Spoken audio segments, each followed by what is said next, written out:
Bismillahirrahmanirrahim. Assalamualaikum warahmatullahi wabarakatuh. Nama saya Didin Arifin. Saya adalah mahasiswa dari Universitas Al-Ghifari semester 1, Fakultas Farmasi. Di sini saya akan menjelaskan tentang akhlak untuk memenuhi tugas UTS Pendidikan Agama Islam. Pertama-tama, puji dan syukur marilah kita panjatkan kehadirat Allah Subhanahu wa taala yang telah memberikan kesehatan kepada kita semua. Tak lupa, sholawat dan salam semoga terus tercurah kepada Nabi Muhammad SAW, kepada keluarganya, sahabatnya, serta seluruh umatnya sampai akhir zaman. Dan mudah-mudahan termasuk kita semua berada di dalamnya. Kesempatan ini saya akan menjelaskan tentang akhlak Islamiyah. Di dalamnya ada apa itu sebenarnya akhlak, pengertian akhlak dari mulai menurut bahasa dan menurut istilah, kemudian apa itu etika dan moral, kemudian ada apa sih berbagai macam-macam akhlak, dan yang terakhir adalah karakteristik akhlak Islam dan juga akhlak dan aktualisasinya dalam kehidupan.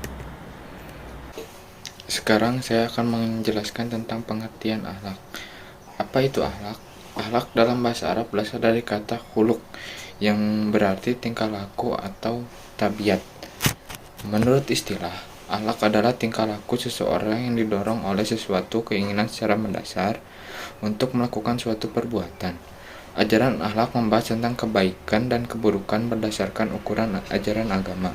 Sedangkan menurut istilah, Imam Al-Ghazali menyebutkan bahwa akhlak adalah suatu sifat baik yang biasanya akan memiliki akhlak yang baik juga. Dan sebaliknya, jika seseorang yang memiliki sifat tidak baik, cenderung memiliki akhlak yang tercela. Kemudian selanjutnya saya akan menjelaskan pengertian dari etika dan moral. Etika berasal dari bahasa Yunani, yaitu ethos, dalam bentuk tunggal yang berarti kebiasaan. Etika dalam arti lain merupakan ilmu pengetahuan yang berhubungan dengan upaya menentukan perbuatan yang dilakukan manusia untuk dikatakan baik atau buruk.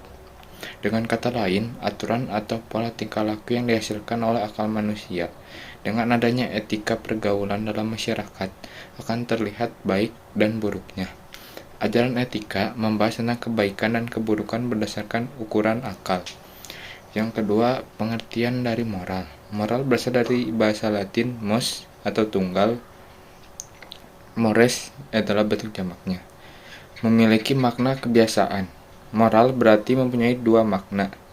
Pertama, sebagai ajaran tentang baik buruk yang diterima umum mengenai perbuatan, sikap, kewajiban, dan sebagainya.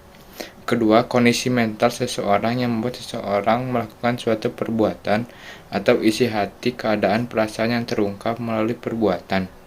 Ajaran moral membahas tentang kebaikan dan keburukan berdasarkan ukuran tradisi yang berlaku dan berkembang dalam suatu masyarakat tertentu.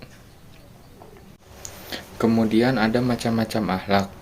Di sini ada 4 macam akhlak. Yang pertama, akhlak kepada Allah Subhanahu wa taala, akhlak kepada diri sendiri, akhlak kepada sesama, dan akhlak pada lingkungan. Mari kita bahas satu-satu. Yang pertama adalah akhlak kepada Allah Subhanahu wa taala. Dapat diartikan sebagai sikap atau perbuatan yang seharusnya dilakukan oleh manusia sebagai makhluk kepada Tuhan sebagai Khalik. Dan sebagai titik tolak akhlak kepada Allah adalah pengakuan dan kesadaran bahwa tiada Tuhan melainkan Allah. Yang kedua adalah akhlak kepada diri sendiri. Sikap seseorang terhadap diri pribadinya, baik itu jasmani atau rohani, maka dari itu setiap orang harus adil dalam memperlakukan diri sendiri dan jangan pernah memaksakan diri untuk melakukan sesuatu yang tidak baik atau membahayakan jiwa.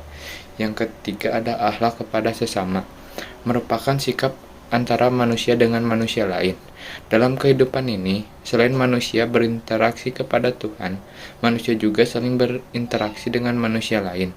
Bahkan manusia juga berinteraksi dengan alam. Yang terakhir adalah akhlak kepada lingkungan, adalah suatu perilaku atau perbuatan kita terhadap lingkungan.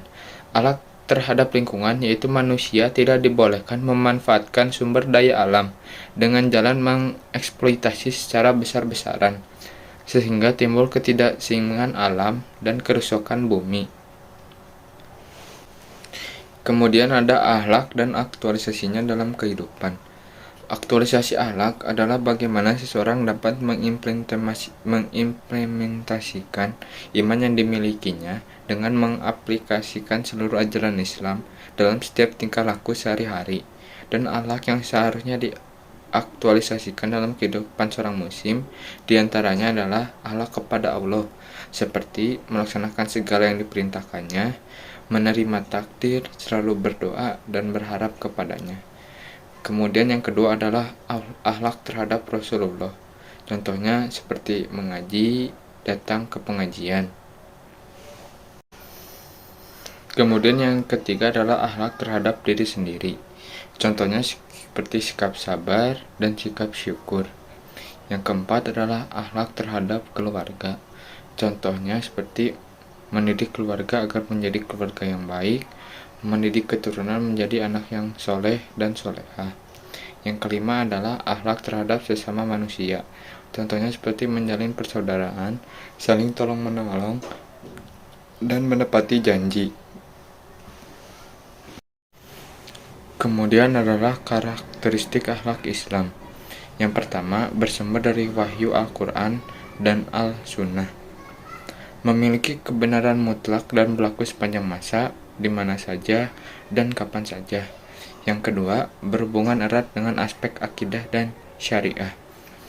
Akhlak dalam Islam berhubungan erat dengan aspek akidah atau keimanan dan syariah atau hukum-hukum Islam yang lebih praktis, yang bersifat praktis, baik dalam bidang ibadah, muamalah, jinayah, maupun lainnya. Dan yang ketiga, bersifat universal. Apa yang berlaku bagi umat Islam berlaku pula bagi non-muslim. Jadi teman-teman, akhlak itu harus lahir dan batin. Kita harus menebar senyum ceria, kita harus menebarkan kebaikan kepada semuanya. Tapi kita juga harus ikhlas melakukannya. Kita tidak boleh jadi orang yang munafik. Perkataan dan perbuatan kita bertolak belakang. Di depan kita baik kepada seseorang, tapi di belakang kita membicarakannya. Jadi kalau kita baik kepada orang tua kita ataupun kepada teman kita hanya di luar rumah saja, tapi juga harus di dalam rumah. Bukan hanya saat orang lain melihat kita baru kita baik kepada orang tua kita, tapi saat tidak ada orang lain yang melihat kita, kita membentak kedua orang tua kita. Akhlak itu dari batin, akhlak itu dari hati, bukan hanya basa-basi sosial. Sebab yang namanya akhlak itu disepakati orang yang berakal. Mungkin kebenaran kita dan kebenaran orang lain berbeda, tapi untuk akhlak kita semua sepakat. Nabi memerintahkan kita, jika kau beriman kepadaku, jika kau beriman kepada Allah, maka berhubunganlah yang baik dengan tetanggamu, dengan saudaramu, dengan temanmu, dan seluruh manusia. Berakhlaklah dengan baik. Itu yang menyelamatkan kita untuk masuk kepada surganya Allah. Akhlak harus ada pancaran dari batin. Tapi jangan hanya baik di hati saja, jangan hanya baik di batin saja. Ada yang orang yang baik di hati, lembut, tidak pemarah, tidak pendendam, tidak dengki, tapi berbicaranya ceplas-ceplos. Tapi dia menyakiti orang lain dengan perkataannya, dan mungkin dia menyakiti orang lain dengan perbuatannya. Ya, itu pun tidak bisa ya teman-teman. Jadi harus seimbang antara akhlak batin dan akhlak lahir kita, antara perbuatan dan perasaan kita. Jadi akhlak itu harus lahir dan batin. Tidak cukup hati saja yang baik, tidak cukup batin saja yang tidak cukup hati saja yang baik, tidak cukup perlakuan saja yang baik. Tidak cukup tidak marah, tidak dendam, tapi masih menyakiti orang lain. Ataupun misalnya berbaik di depan mereka, tetapi hati kita dengki dan dendam terhadap mereka. Sekian penjelasan dari saya, maaf bila ada salah-salah kata, dan juga mudah-mudahan video ini bermanfaat khususnya bagi saya dan juga bagi teman-teman yang melihat. Billahi taufiq wal hidayah. Wassalamualaikum warahmatullahi wabarakatuh.